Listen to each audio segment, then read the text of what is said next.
자, 한의학은 어떻게 공부해야 될까? 이제 두 번째 영역입니다. 한의학은 어떤 학문을 끌어가지고 앉아 있니?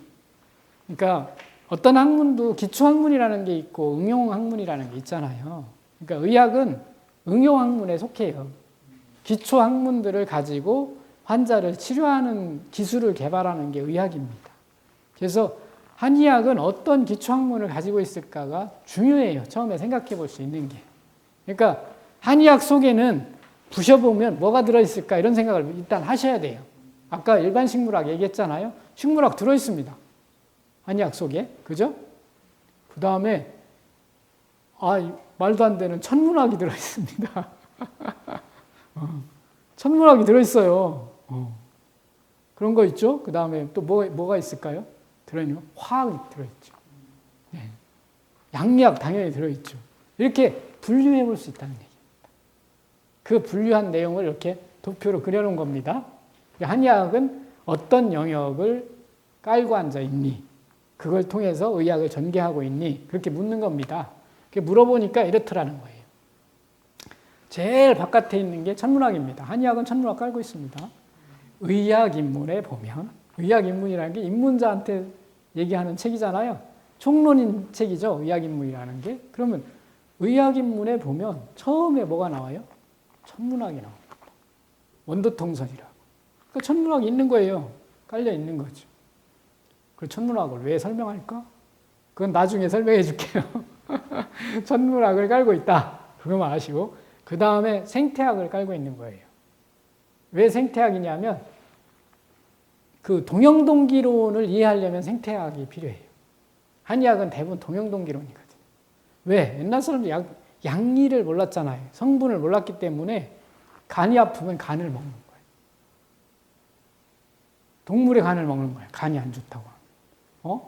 심장이 안 좋으면 동물의 심장을 먹는 거. 이게 동형동기론이에요. 그런 식의 사고가 굉장히 많다, 한의학에는. 그래서 생태학적인 이해를 좀 하셔야 돼요. 근데 이걸 조금 깊이 이렇게 뜯어보잖아요. 그런 동형동기론을 좀 뜯어보면 그 단백질을 만드는 유전자가 있잖아요. 단백질을 만드는 A라는 단백질을 만드는 유전자가 생겼잖아요.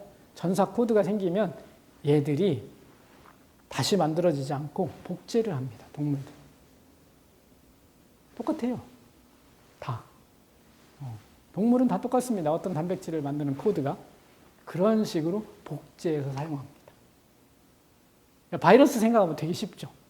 그거를 끊어다가 쓰잖아요.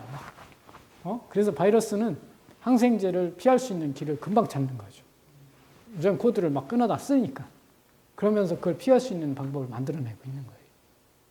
그래서 그 유전 코드 상에서는 복제가 되고 있다는 거, 그 정도가 현재 밝혀진. 물론 옛날 사람들이 거기까지 알았겠어요. 그건 아니겠지만 설명할 수 있을 것 같고요. 생물학 당연히 알아야 됩니다. 그 다음에 식물학 당연히 알아야죠. 일반 식물학 그렇게 했죠. 그 다음에 의학으로만 들어오면 가장 중요한 거는 의학의 기반은 인체를 아는 겁니다. 그래서 해부학입니다. 이게 빨간 테두리가 그 얘기입니다. 요렇게 여기를 넘어가는 순간 의학이다. 요 기술은 다 알아야 된다는 얘기죠. 그죠? 생리학이 있고 면역학이 있고 병리학이 있습니다. 그 다음에 여기는 세포를 생명의 단위라고 생각합니다. 그래서 실제로는 여기서부터 이렇게 나오고 있는 거예요. 서양의학은. 기술이. 이쪽에서부터 이쪽으로 나오고 있는 겁니다. 근데 한의학은 어떻게 가? 기술이 이쪽에서부터 이쪽으로 이렇게 파고 들어가고 있죠. 왜? 옛날 관찰은 육안 관찰이었으니까 현대 관찰 쪽으로 자꾸 한의학의 영역을 넓혀가고 있는 겁니다. 이렇게 넓혀가고 있는 겁니다. 이게 좁혀가고 있는 게 아니라 넓혀가고 있는 거예요. 관찰 입장에서는. 그죠? 육안에서 현미경으로 이렇게 넓혀가고 있는 겁니다. 한의학이. 이 기술이 발전하는 겁니다. 그렇게 봐야 됩니다.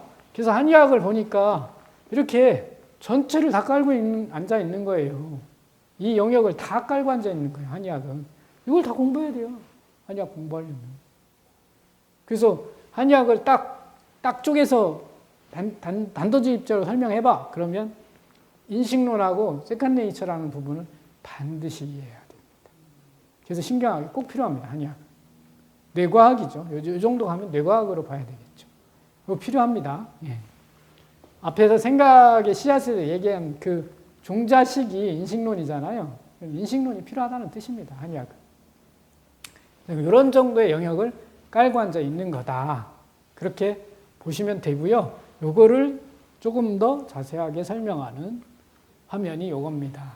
동의보감의 목차를 보자. 도대체 뭐를 공부하라고 했니? 그 얘기입니다. 순서. 동의보감의 순서 목차를 보면 제일 먼저 뭐가 나와요?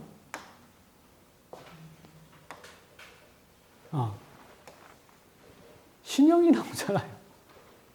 신형. 이게 뭐야? 요즘 말로 하면 해법이에요. 동의보감 목차 1번이 해부학을 주장하고 있는 거예요. 그 다음에 정기신 나오잖아요. 이게 신경학이 신경학. 요 두 가지는 확실하고 요거는 좀 아리까리하죠. 정은. 그래도 대충 그렇게 생각하세요. 두 가지는 확실합니다. 이거 신경학입니다. 순서가 그렇습니다. 그 다음에 꿈, 성음, 요거 언어가 나오잖아요. 얘가 인식입니다.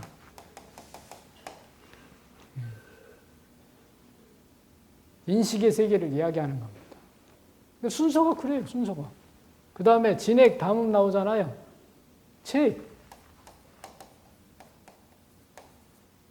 체액론이죠. 체액 공부해야 되는 거죠. 세포 이런 얘기는 없잖아요. 그죠? 그 다음에 나오는 게 오장육부가 나옵니다. 이제 해부 구조가 나오기 시작하는 거죠. 그 다음에 대소변 뭐 이런 거 나오잖아요. 외형 잡병. 이제 병리학이죠. 순서 기억하실 수 있죠. 이런 식으로 가는 겁니다. 그래서 찾아보니까 이렇게 여기 이제 첫 번째 손진인이 천지하고 사람을 비교해서 설명을 했는데 이게 첫 번째 인용문입니다. 동의보감. 그래서 천에 하늘에 주야가 있으면 사람에 오매가 있다. 하늘에 바깥에 밤낮이 있으면 사람은 그거에 따라서 잠자잖아요. 깨고. 그 얘기예요. 이게 뭐야? 진화입니다. 진화. 이게 자연에 맞춰서 인간이 진화한 거죠. 거기에 맞게 살도록. 요거만 있나? 여기도 있죠. 하늘에 음양이 있으면 사람에게 한열이 있다. 이것도 진화죠. 춥고 덥거든, 바깥이. 그럼 그거에 맞춰야 될 거 아니에요. 그거를 감지해야 될 거 아니야. 그래야 살아남을 수 있잖아요. 그죠? 그래서 사람은 한열을 느끼는 거죠. 춥고 더운 걸 느끼는 겁니다. 이것도 진화입니다. 진화를 설명하고 있는 거예요. 그러니까 동의보감은 무슨 얘기를 하고 있어요? 지금 처음부터. 신형에 대한 얘기를 하고 우리는 자연에 적응하면서 이런 구조물들을 몸 안에 가지고 있다고 얘기해 주는 거예요. 그게 첫 번째 공부할 것이야 라고 동의보감은 주장하고 있는 거예요. 두 번째 공부할 것은 뭐야? 그거에 반응하는 거를 공부하는 거예요. 적응, 반응하는 구조가 뭔지를 공부하는 얘기입니다. 그게 뭐냐면 신경입니다. 신경.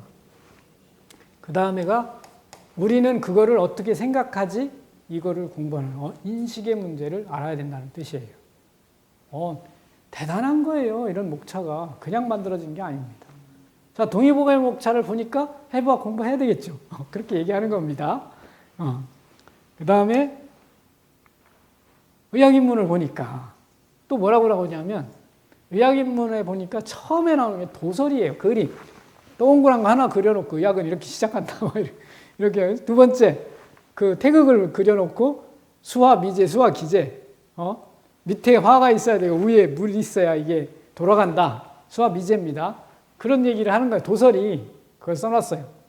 그다음 두 번째가 이 도설이 무슨 얘기겠어요? 결국은 우주론입니다. 첫 번째가 이게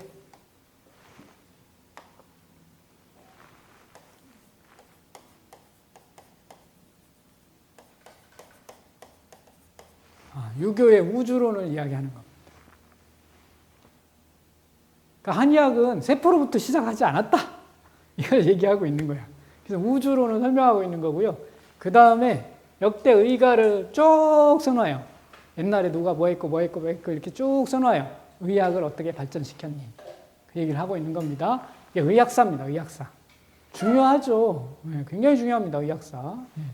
그 다음에가 뭐냐면 원도통설입니다. 천문학을 이야기합니다.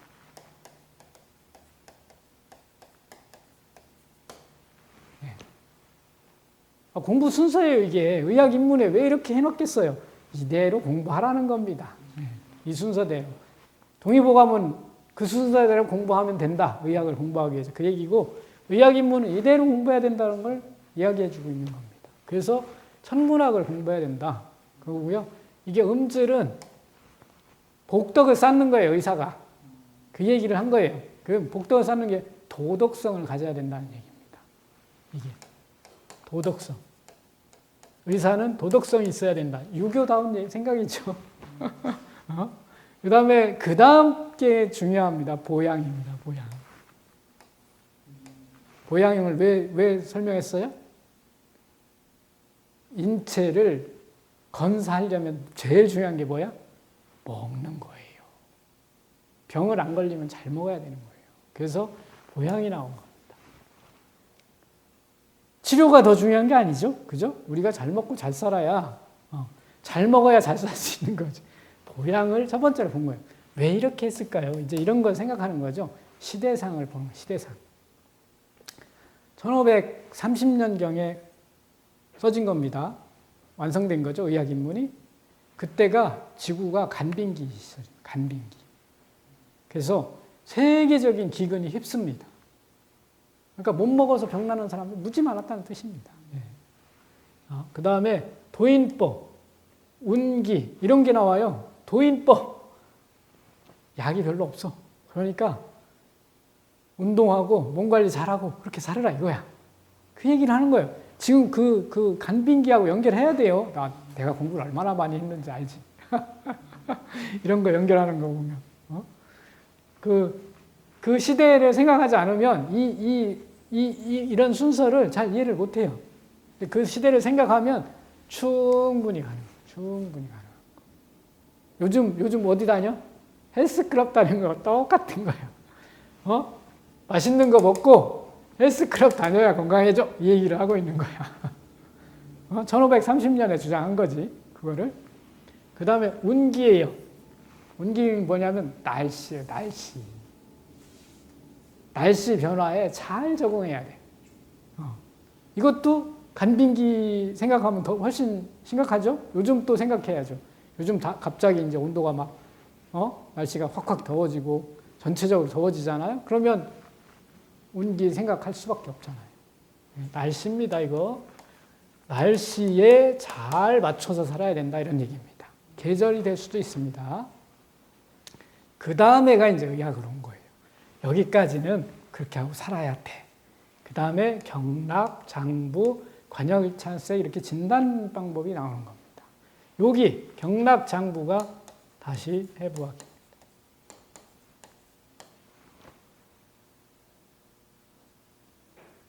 이렇게 된 거예요. 그러니까 해부생리학을 공부해야죠. 그런데 한의학은 뭐야? 그 전에 뭔가 해야 될 것들이 있죠. 그 비유법이 어디서 왔는지를 이해해야죠. 한의학을 썼을 때 아까 얘기했잖아요. 유관해부학을 넘어가는 영역에서 벌어지는 생리학에 대한 표현을 무엇을 빌려다 할 거냐. 그 생각을 해야 되는데 어디에요? 여기서 빌려오는 거예요. 여기서 다.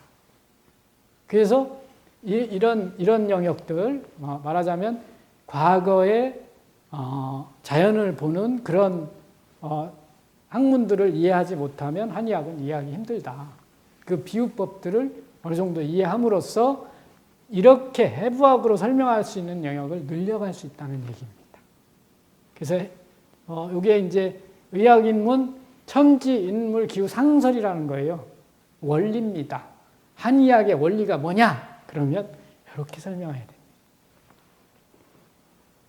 기본 원리입니다. 한의학을 이해하는. 그게 뭐냐면 하늘과 땅과 사람과 물질은 상응, 기후까지도 서로 응하고 있다.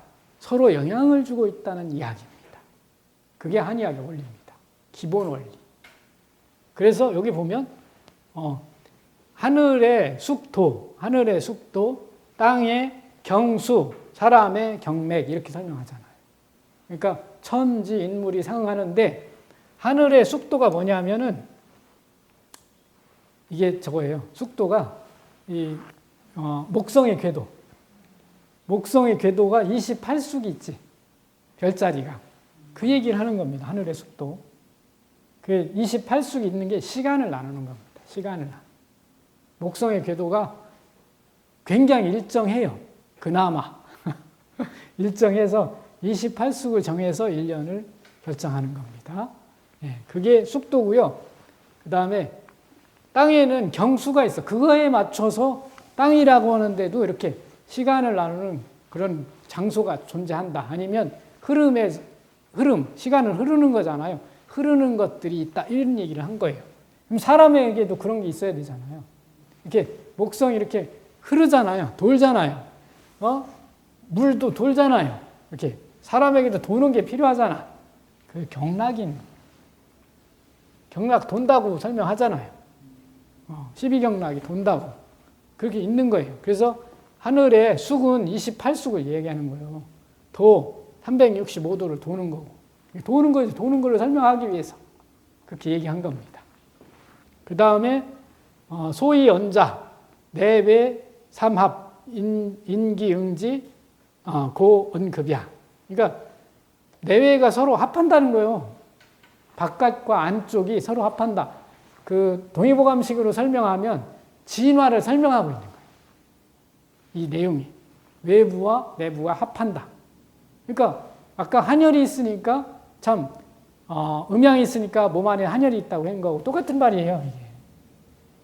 그래서 해부학적으로 이런 구조를 가질 수밖에 없는 겁니다. 그런 얘기를 한 겁니다. 그래서 내외가 돌아서 응한다. 수레바퀴처럼 돌아서 응한다. 다 비유법이잖아요.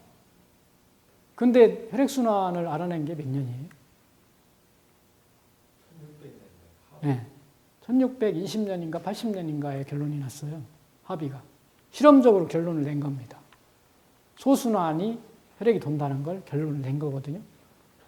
근데 관찰 결과로 돈다고 한 거잖아요. 옛날 사람들. 그냥 이렇게 보고 나서 이거 도는 거네? 근데 이 안에서 돈다가 아니잖아. 얘하고 돈다잖아. 얘하고. 이렇게 바깥하고 나하고 돈다고. 그렇게 설명한 거지. 그래서 한의학은 철저하게 이렇게 생각하셔야 돼요. 이렇게 돈다고 생각하지 말고. 이렇게. 이게 우선이야. 여기에 다 처방이 있어. 이거 찾으면 처방 못 찾아. 근데 이렇게 생각해 보면 쉬워. 생각해 보면. 그 얘기를 하고 있는 겁니다. 의학입니다. 자, 한의학을 공부하는 방법은 이 순서대로 공부하는 겁니다. 근데 제일 중요한 게 뭐야? 결국 예죠. 예에서부터 시작하는 겁니다. 주장은 이렇게 이 화면을 놓고 보는 게 제일 편해요. 그래서 제일 편하잖아요. 어디부터 공부해야 돼? 뻔하죠. 이렇게 빨간 선 내를 확실하게 이해하고 이 바깥 것들을 이 안으로 다 비유법들을 밀어 넣어야 한의학을 이해할 수 있는 길이 빨리 열리지 않을까 저는 그렇게 생각합니다. 한의학을 공부하는 방법입니다. 네, 마치겠습니다.